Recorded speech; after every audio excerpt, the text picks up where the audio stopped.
لازم أكمل الفيديو. اليوم بنتي بنتي ببيت جدة وأبوها بالشغل، فالباب قافلينه والغاز مخلص والكهرباء ماكو، يعني بس وانا طلبت أكل ووصيت المندوب أجيب وياه قهوة.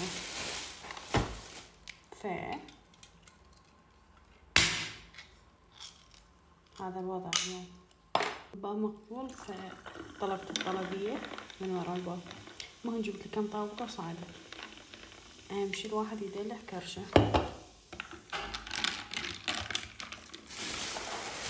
ضامة يا بنات الجو ترابط، وهاي القهوة كلش أحبها.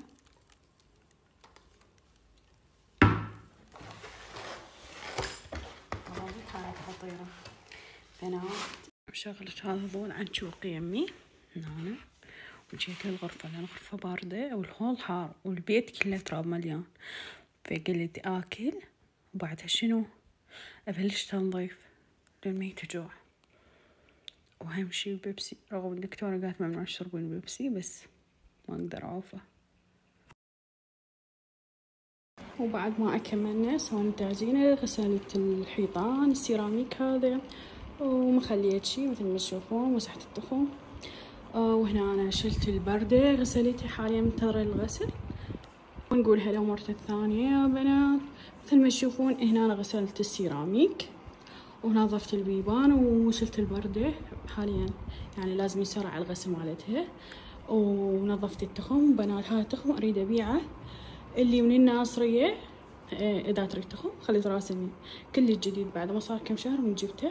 تشوفون همات هنا نظفنا وغسلنا، وغسلت الدرج ونطيت ماي البلابل عندي، يعني بعد ما ميتة تقريبا.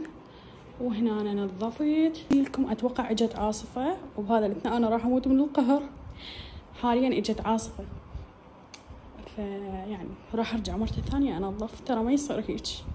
ما نظفت يعني مراجعة بنيت عليكم وكسرت وبعد ما معلقينها، فمنتظرين أقول اليوم.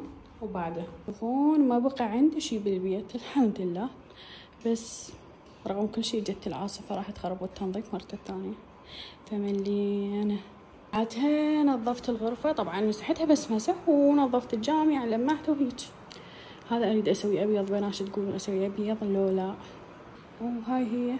وخلينا هذا الفراش ليمونة مثل ما هو لأن بيجتها يعني ما نظفته خلاص والله. وهذا الفيديو راح نتحضر ننظف مرة ثانية بسبب العجة اللي جتي بعد المطبخ. هنا غيرنا الاكسسوارات، جبنا مالت الهول خلينا هنا. هاي علاج العيونين.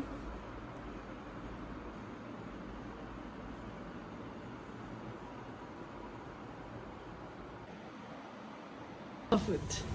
ليش جيت الترابة؟ تشوفون الوضع حرامات راح تنظيف وتعزيم. ليش؟ استغفر الله يا رب.